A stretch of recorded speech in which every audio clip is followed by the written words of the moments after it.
जय श्री राधा कृष्ण। पुराणों में वर्णित है कि कार्तिक माह में पूजन अर्चन और स्नान करने से श्री नारायण को बड़ी सरलता से प्राप्त किया जा सकता है।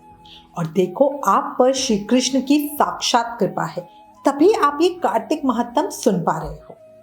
अब गणेश जी महाराज और अपने गुरुदेव को याद करते हुए कार्तिक महात्म का दूसरा अध्याय सुनेंगे।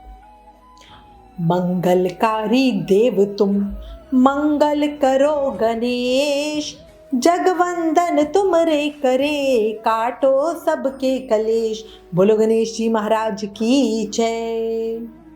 गुरु मन में बैठत सदा, गुरु है भ्रम का काल, गुरु अवगुण को मेटते, मिटे सभी भ्रम जाल। बोलो गुरुदेव महाराज की जय। कार्तिक मास महात्म के अध्याय 1 में हमने ब्रह्मा जी के व्रत का विधान और कार्तिक मास का महत्व जाना था। अब आज इस दूसरे अध्याय में कार्तिक स्नान कैसे करें के विषय में जानकारी लेंगे। शुरू करते हैं। प्रभु मुझे सहारा है तेरा, जग के पालनहार, कार्तिक मास महात्म की कथा करूं विस्तार। बोलो कार्तिक महात्म की जय, कार्तिक के ठाकुर की जय। कार्तिक मास महात्म का दूसरा अध्याय। ब्रह्मा जी के श्रीमुख से कार्तिक मास का महत्व सुनकर प्रसन्न होकर नारद जी ने पूछा, हे पितामह, कार्तिक स्नान की विधि क्या है? ब्रह्मा जी ने भगवान राधा कृष्ण का स्मरण किया और नारद जी से कहा, बेटा, सारे संसार की भलाई के लिए तुमने अति सुंदर प्रश्न किया है। मैं इस कथा को तुमसे कहता हूँ, सावधान होकर इसकी विधि सुनो। कार्तिक का व्रत अश्विन शुक्ल पक्ष की दशमी से आरंभ करके कार्तिक शुक्ल दशमी को समाप्त करें, अथवा अश्विन की पूर्णिमा को आरंभ करके कार्तिक की पूर्णिमा को पूरा करें। जब कार्तिक व्रत शुरू करें तब भगवान विष्णु को नमस्कार करके उनसे कार्तिक व्रत करने की आज्ञा प्राप्त करें और विधि से कार्तिक व्रत का पालन करें। व्रती मनुष्य प्रातः काल ब्रह्म मुहूर्त में लगभग 4 बजे में उठकर शौच आदि से निवृत्त होकर 12 अंगुल लंबी सुगंधित वृक्ष की दातुन करें। पर श्राद्ध के दिन, सूर्य और चंद्र ग्रहण के दिन, एकम यानी पड़वा के दिन, अमावस्या, नवमी, छठ, एकादशी तथा रविवार के दिन दातुन ना करें। जिस दिन दातुन ना करना हो उस दिन पानी से 12 कुल्ले करके मुंह को अच्छी तरह से साफ कर लें। जब 2 घड़ी रात्रि रह जाए तो काले तिल, चंदन, चावल, फूल या कुशा लेके तालाब, कुंड, नदी या संगम तथा किसी तीर्थ स्थान में जाकर भगवान से प्रार्थना करें और कहें, हे भगवान, आपकी और श्री लक्ष्मी की प्रसन्नता के साथ में कार्तिक मास में स्नान करूंगी।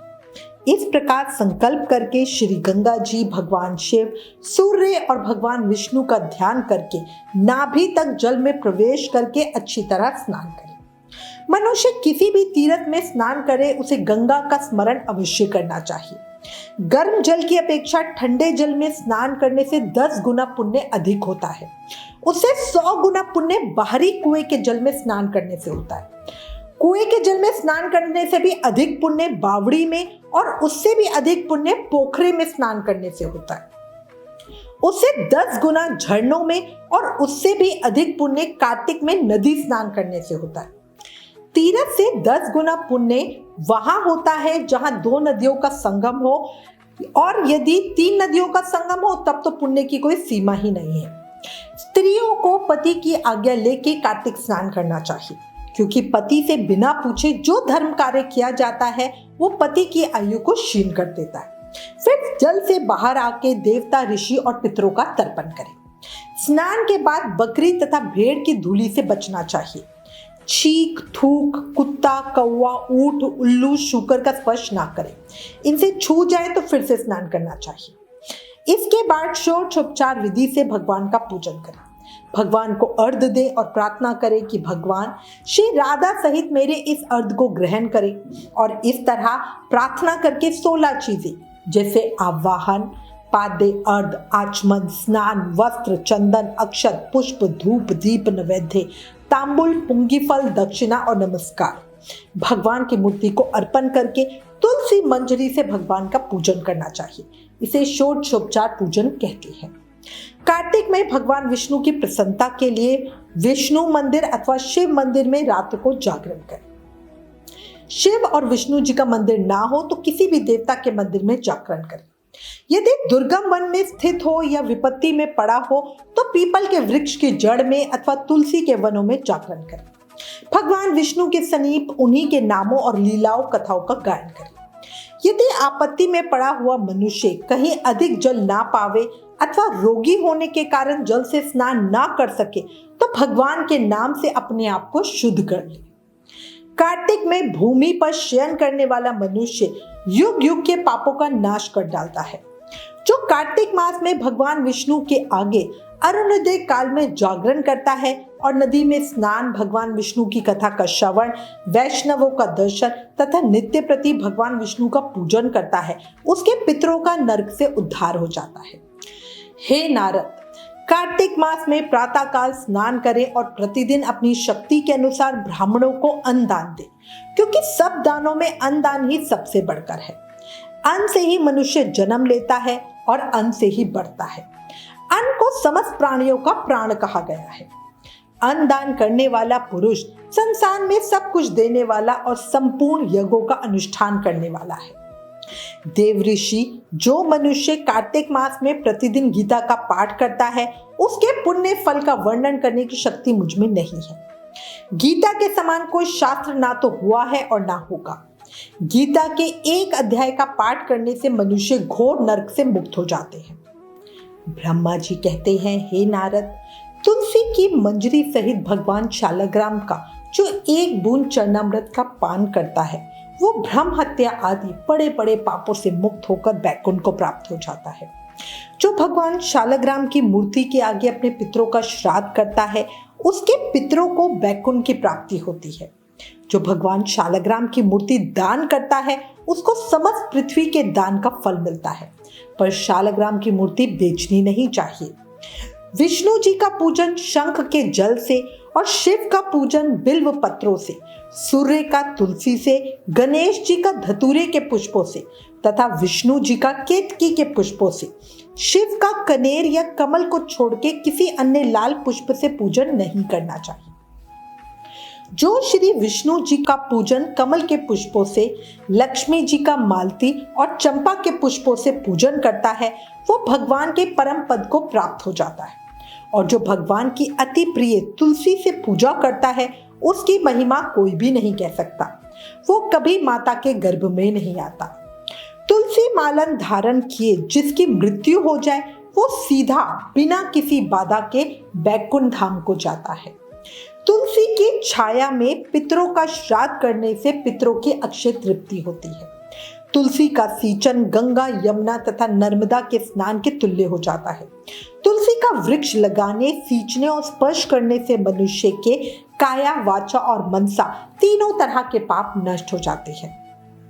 इस तरह कार्तिक का व्रत रखने वाला शांत चित्त से तुलसी का पूजन, प्रदक्षिणा और नमस्कार करके हाथ जोड़ के प्रार्थना करके कहे, हे हरिप्रिय, देवताओं और मनुष्यरों से तुम्हारा पूजन किया और मैं आपको नमस्कार करता हूँ। इस प्रकार प्रार्थना करें, हे मुनिश्रेष्ठ, जो कार्तिक में 1,00,000 तुलसी दस चढ़ाकर भगवान विष्णु की पूजा करता है, वो एक दल पर मुक्ता दान करने का फल प्राप्त करता है। जो भगवान के श्री अंगों से उतरी हुई प्रसाद स्वरूपा तुलसी को मुख में, मस्तक पर और शरीर में धारण करता है, वह मनुष्य संपूर्ण रोगों और पापों से मुक्त हो जाता है। जो मनुष्य आंवले के पत्ते और फलों से भगवान का पूजन करता है या आंवले के वृक्ष के नीचे बैठकर भगवान का पूजन करता है, उसको सोने के फल और पुष्पों का फल प्राप्त होता है। जो मनुष्य द्वादशी को तुलसी तथा आंवले के पत्तों को तोड़ता है, वो घोर नरक में जाता है।